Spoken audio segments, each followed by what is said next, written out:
বন্ধুরা, তোমরা সবাই এসে গেছো? এবার তোমরা চুপ করে বসো, আমরা আমাদের ঝুলির থেকে গল্প বের করি। আপনারা শুনছেন আমাদের ঝুলি, গল্পে গল্পে সময় কাটে। পাইরেসি দণ্ডনীয় অপরাধ। অনুগ্রহ করে পাইরেসি করবেন না, পাইরেসি সাপোর্ট করবেন না। এই গল্পের যে কোনো ধরনের পাইরেসির বিরুদ্ধে আইনত ব্যবস্থা নেওয়া হবে। এই গল্পের সকল সত্য লেখকের নিজের। ধূমপান ও মাদক সেবন স্বাস্থ্যের পক্ষে ক্ষতিকর। আমাদের ঝুলির সকল শ্রোতাকে জানাই শুভ নববর্ষ। আজ আপনারা শুনবেন অর্ণব মুখোপাধ্যায়ের লেখা সে তো তোমারই উপন্যাসিকার পঞ্চম পর্ব।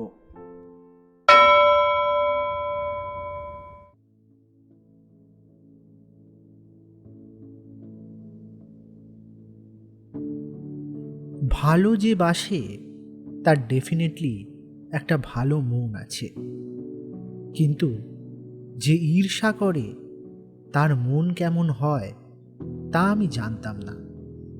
কিন্তু দিদিপ্রিয়া আমাকে বলেছিল ভগবানের কৃপাদৃষ্টি সৎ মানুষের ওপর থাকে।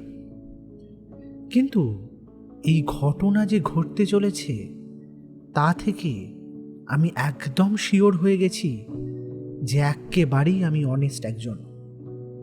কারণ আমাকে শীতল করছে আমার এসি, কিন্তু আমাকে ছায়া দিয়েছে শেফালি। শেফালির হাতে যে ফোনটা ছিল তাতে আই ক্লিনিকের ওপেনিং পিকটা এখনও দেখা যায়। কিন্তু এবার যেটা হতে যাচ্ছিল, আমার আঘাতপ্রাপ্ত সরল সৎ সুন্দর মুক্ত প্রেমিক মন তাতে কি রিয়্যাক্ট করবে তা আমি জানতাম না। কারণ এবার দিদিপ্রিয়ার দূর সম্পর্কের বোন শেফালি ও দিদির দেওয়া ডি লেখা ব্যাগ থেকে নিজের ফোন খুলে আমার দিকে একটা পিকচার ডিসপ্লে করে বলল, শেখর, এই দেখো আমার দিদিটির বর সৌজন্যদা। যাই বলো বাবা, যতই টাকা থাক আমার কিন্তু মানুষ হিসেবে না না শেফালি শুধু মানুষ হিসেবে কেন। বলে যাচ্ছে, আমার কাজ শুধু শোনা নয়, দেখাও। কিন্তু এ আমি কি দেখলাম? এই ছবির ধাক্কা তো 20 রকমের হার্ট অ্যাটাক বা স্ট্রোকের থেকেও আলাদা। এ কি রে ভাই, এও সম্ভব? এত দিন ধরে দিদিপ্রিয়া। দেখি দেখি, এটা কি করে সম্ভব? এই সৌজন্য! Wait wait driver, please stop the car right now. আমার ড্রাইভার আমার গাড়ি দাঁড় করালো সাইড করে। শেফালি আমার দিকে তাকালো। শেখর, ঘামছো কেন? Is everything okay? তুমি তোমার বাবাকে একবার দেখবে তো? হ্যাঁ, কিন্তু তোমার হঠাৎ কি হলো? নাথিং, আমি একবার হসপিটাল যাব। আজকে কি বার? কেন ফ্রাইডে? আজকে ডক্টর সমিত সেন বসেন, ওনাকে একবার আমার চাই। এই বলে আমি ড্রাইভারকে গাড়ি ঘোরাতে বলবো, এমন সময় ড্রাইভার উল্টে আমাকে সংকোচ করিয়ে বলল, স্যার শ্রমিক স্যার এখন আছেন কি? সত্যি তো, দামি কথা বলেছে একটা। আমার আবার ওসব নেই। মিস্টার সেনকে দেখেছি এই পরিস্থিতিতে রেগে গিয়ে বলতে, মাইন্ড ইওর ওন বিজনেস। কিন্তু আমি অমন করতে পারি না। আমি শুধুমাত্র সমস্যার জটে জড়িয়েছি বলে নয়, বিপদে সবার কথাই আমার কাছে সমান meaningful.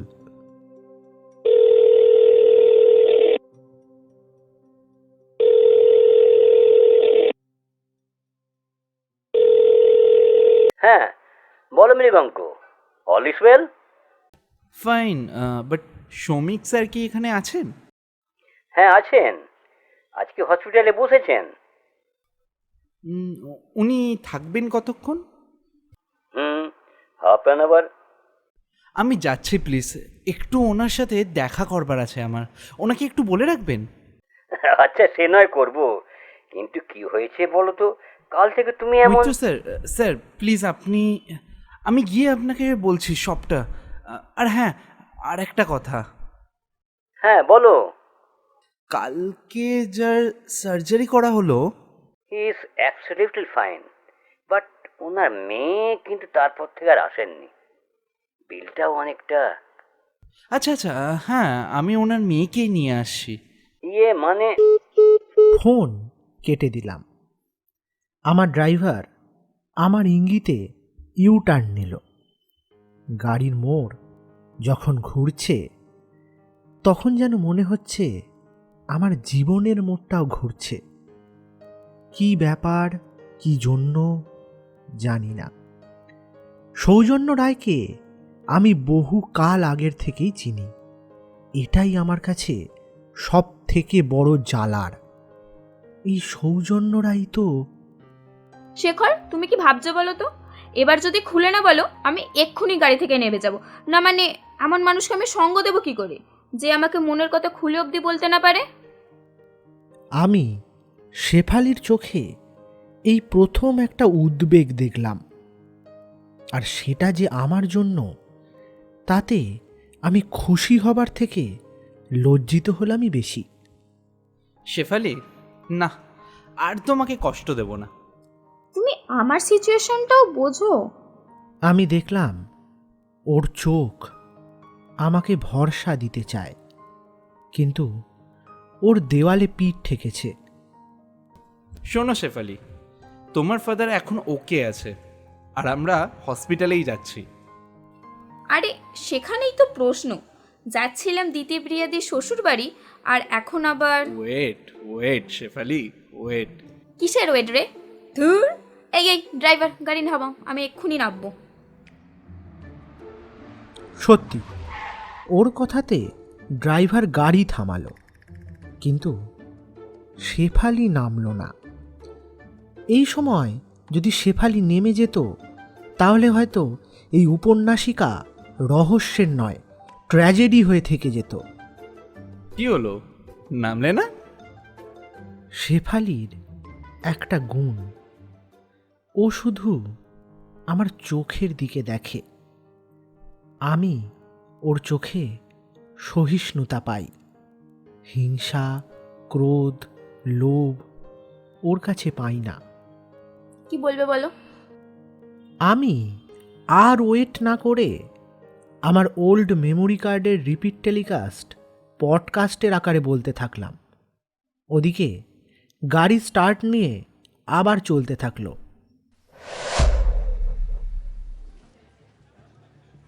Doctor Maitra, please try to understand.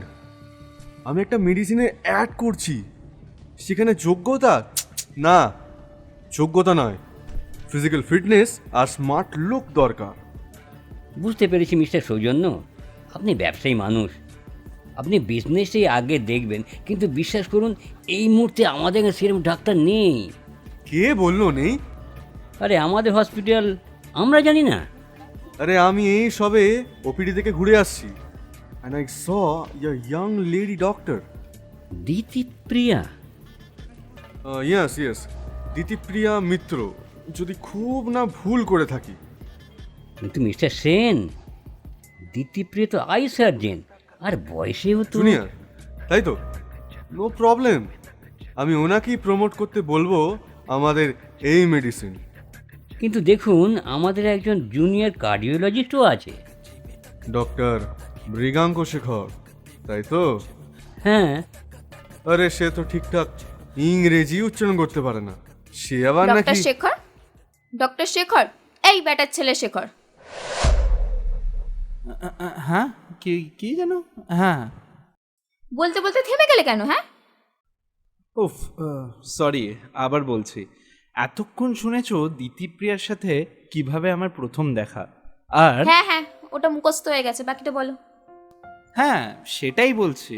উফ, তুমি এত অস্থির হলে কি করে হবে? ধুর বাল, বলো তুমি, বলো বলো। বলছি, শোনো, গান গেয়ে তো হেভি ব্যাপার হলো। দিতিপ্রিয়ার নাইট গাউন পরা লুকটা জাস্ট উফ, ভুলবার নয়। এই এই তুমি এমন ক্যারেক্টারলেস টাইপের কথাগুলো বলা বন্ধ করবে? ক্যারেক্টারলেস? উফ, সরি, একটু গোড়ার দিকে যাই। প্রথম সমস্যাটা বাঁধে দিতিপ্রিয়াকে এই নিয়ে। আফটার প্রপোজ আমাদের কলোনিতে তুলকালাম লেগে যায়। দিতিপ্রিয়ার মা কে রে? কে? যত সব আলতু ফালতু চ্যাংড়া ছেলেদের বাড়ি বিক্রি করে ওরা। ওই সঞ্জয়, দিতিপ্রিয়ার মা মনে হয় তো। এবার কি হবে? কিচ্ছু হবার নেই ভাই, সালা যতদিন এই রাকিব আছে। আমার তো গা হাত পা ঠান্ডা। চুপচাপ দেখছি রাকিব আমার বারান্দায় নিজের কোমরে একটা অদৃশ্য গামছা বেঁধে দিতিপ্রিয়ার মায়ের সঙ্গে পাল্লা দিতে প্রস্তুত। না গো কাকিমা, আপনার ভুল হচ্ছে বটে। এটা বাড়ি কে বললো? এটা তো ফ্ল্যাট। আর আমরা কেউ বাজে ছেলে লাই গো। ডাক্তার আছি বটে। রাকিবের এই ঢোল পেটানোর কারসাজিতে সেই আকাশ ফাটা চিৎকার কিছুটা সাইলেন্ট হতে রাকিব কথার যুদ্ধে জয়ী হয়ে যেন এক পা বেশি সাম্রাজ্য বিস্তার করল। সে বলল, আমার এই প্রিয় দোস্ত বিগাঙ্ক শেখর, কলিজার ডাক্তার আছে বটে। কলিজা মানে জানেন তো? এই বুকের মধ্যে যে ধারকান, এই যে সবসময় ধুকপুক ধুকপুক ধুকপুক ধুকপুক করে, সেই দিলের ডাক্তার, বুঝলেন তো? রাকিব আত্মনিয়ন্ত্রণ হারিয়ে ফেলেছে সেটা এবার বুঝলাম। যখন ও আমাদের দুজনকে পিছনে রেখে রেলিং বরাবর এগিয়ে গেল আর সঞ্জয় বলতে লাগলো, রাকিব, এই রাকিব, রাকিব। কিন্তু কে শোনে কার কথা? সে ওদিকে বিন্দু মাত্র ভ্রুক্ষেপ না করে বলতে লাগলো, এমন জামাই পাবেন কোথাও? হ্যাঁ, এ আমার কিনফর্মার বেগুন তো খবর দিচ্ছে আপনারও নাকি ফুসফুসের সমস্যা। আরে ফ্রিতে ওপেন সার্জারি করে দেবে। আমি এই সময় কিছু বলতে যাব, এমন সময় কেস গেল ঘুরে। যে এই একটু আগেই চিৎকার করে আমার চাতকের মতন তৃষ্ণা পাইয়ে দিয়ে গলা যেন ড্রায়ার দিয়ে শুকিয়ে দিয়েছে, যেখানে ইউএসজি করলে বোধ হয় লালা গ্রন্থির একটা চিহ্ন মাত্র পাবে না, সেই চিৎকারকারী মূর্ছা গেল। আর সেই মূর্ছা যাবার নন অকারেন্স কল্যাণে আমি দিতিপ্রিয়ার প্যানিকড গলার স্বর ফার্স্ট টাইম পেলাম। মা, ও মা, মা, ও মা, ওঠো না। কি হলো তোমার? হেল্প তো করবো আমরা। এই সঞ্জয়, এই বেগুনকে ডাক, এই অ্যাম্বুলেন্স নিয়ে আসতে বল। আর চিন্তা করবেন নি ম্যাডাম, এই রাকিব আছে আর এই ডাক্তার তো আছেই আমাদের।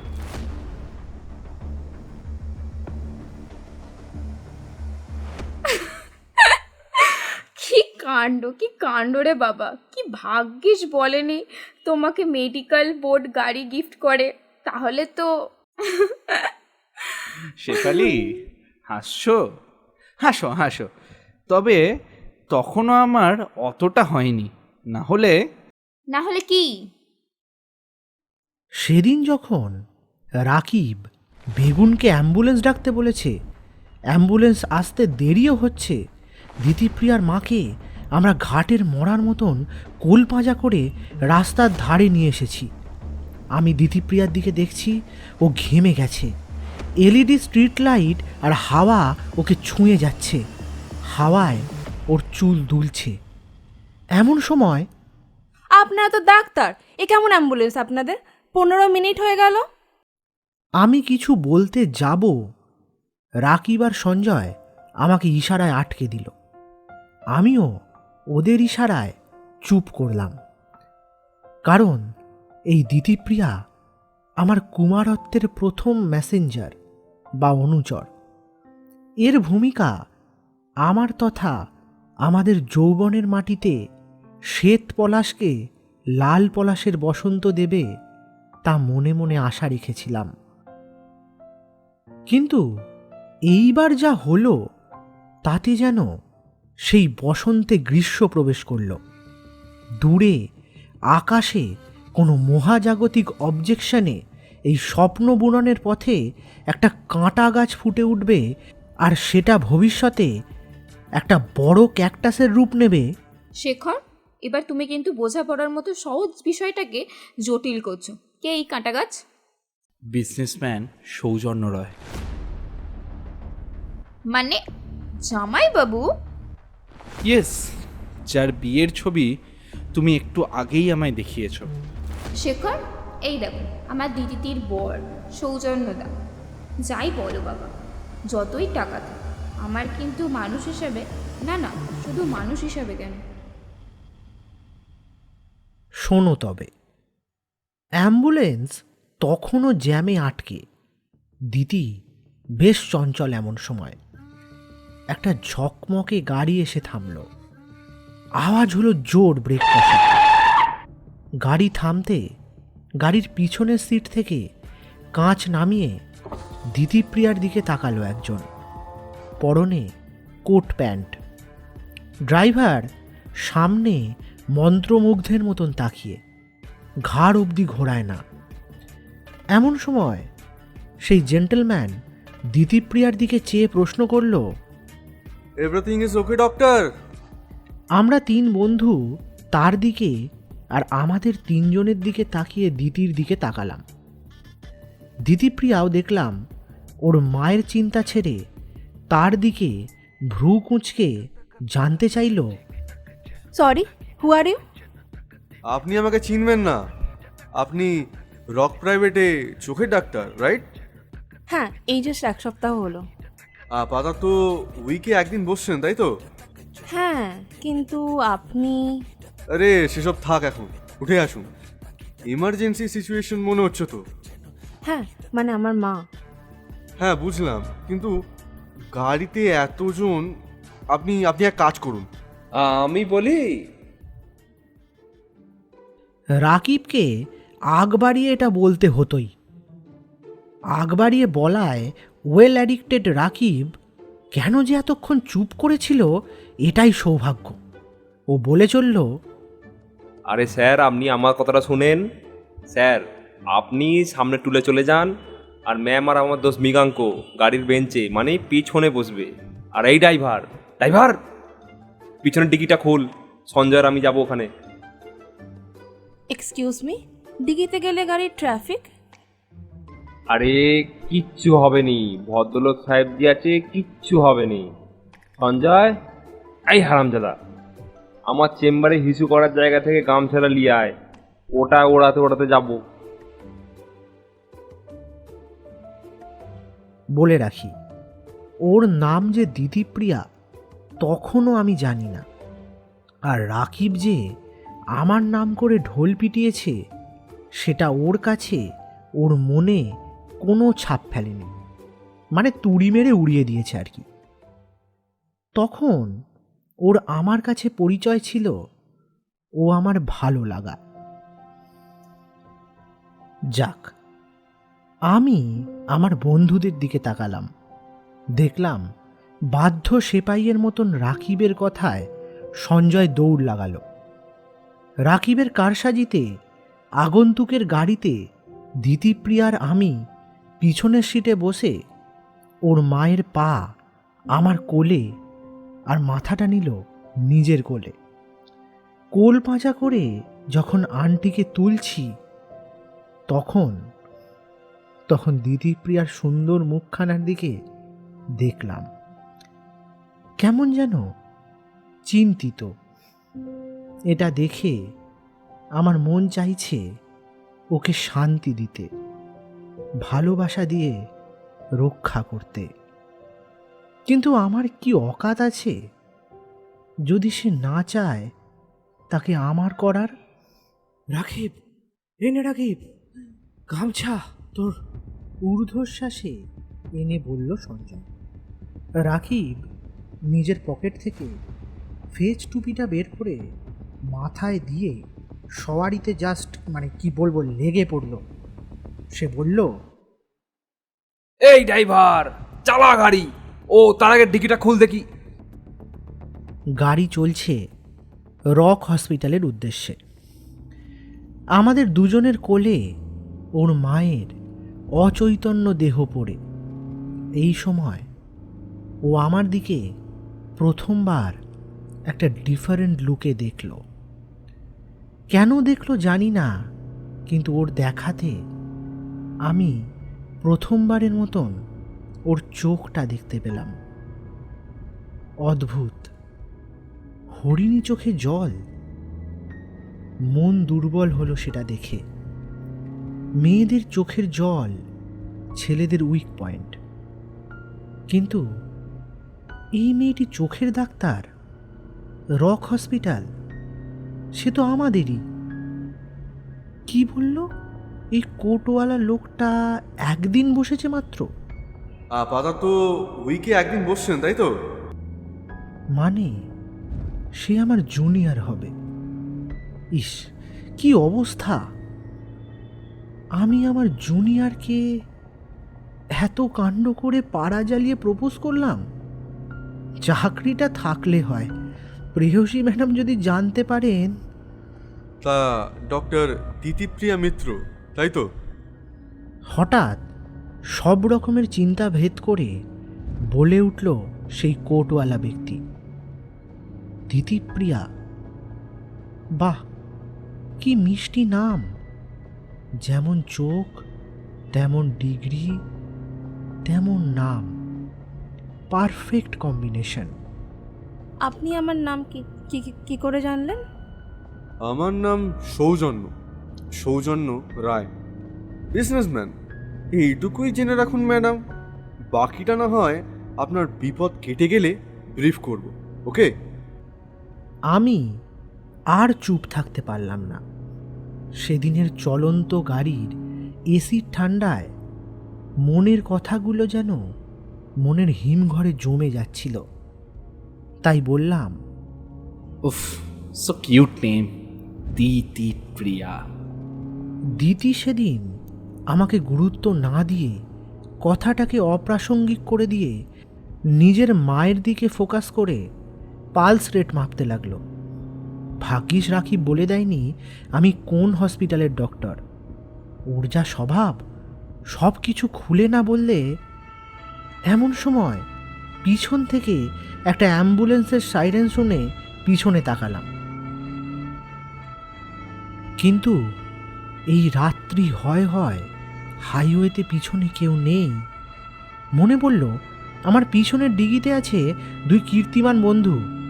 তারাই ফোনে সাইরেন আর হাতের লাল কাপড় গামছা নিয়ে আমার জীবনের মানে পথের কাঁটা সরাচ্ছে বোধ হয়। ও শেখর, তোমার বন্ধুগুলো বেশ জম্পেস, তাই না? শেফালি, তুমি বোর হচ্ছ না তো? না, বলো, বেশ ইন্টারেস্টিং। আমাদের গাড়ির সাথে গল্পটাও একটা মোড় নিচ্ছে। তারপর কি হলো? তারপর ওই যে শেফালিকে আঙুল তুলে দেখালাম আজকে বিকাল ঘনিয়ে এসেছে। আমরা সেই রক প্রাইভেট হসপিটালের সামনেই। গাড়ি পার্কিং এরিয়ায় ঢুকছে। বর্তমানে আজকে এখানে ফিরে আসা সেই পাস্ট লাইফে হঠাৎ পরিচয় হয়ে যাওয়া বিজনেসম্যান মিস্টার সৌজন্য রায়ের ডিটেলস জানতে। কারণ আজ আমার দিতি ওর শয্যা সঙ্গী এবং অর্ধাঙ্গিনী। কেন, কি করে, তার জট এখনও কাটেনি। আরও একটা কারণ, শেফালির অসুস্থ বাবাকে রুটিন চেক আপ করতে। আবার এই হসপিটালেই আমার অতীত ল্যাম্বরগিনির ধাক্কায় আহত হয়ে ভর্তি থাকা ওই দিতিপ্রিয়াই আমাকে সেবা করেছিল সেদিন। যেভাবে সেদিন এসেছিলাম দিতিপ্রিয়াকে না চিনে না জেনে, শুধুমাত্র ভালোবাসার সূত্র দিয়ে, কোনো অঙ্ক কষে নয়, সেদিনের আশা আর আজকের আশার মধ্যে বহু অমিল। মেন্টাল ফ্রিকোয়েন্সিও মেলে না, তবুও কেন যেন মিলে যায় একটা জিনিস, সেটা হলো অপেক্ষা। হ্যাঁ, অপেক্ষা। এখন যেমন আমার সিনিয়র ডক্টর সমীক সেন অপেক্ষা করছেন আমার জন্য, আর আমি দিতিপ্রিয়ার জন্য, আর শেফালি নিজের বাবার সুস্থতার জন্য। আর দিতিপ্রিয়া, সে কি করছে? শেফালির জামাইবাবু তথা বিজনেসম্যান মিস্টার সৌজন্য কোথায়? এ যেন আমার কাছে রহস্য ও মায়ার জাল বুনছে।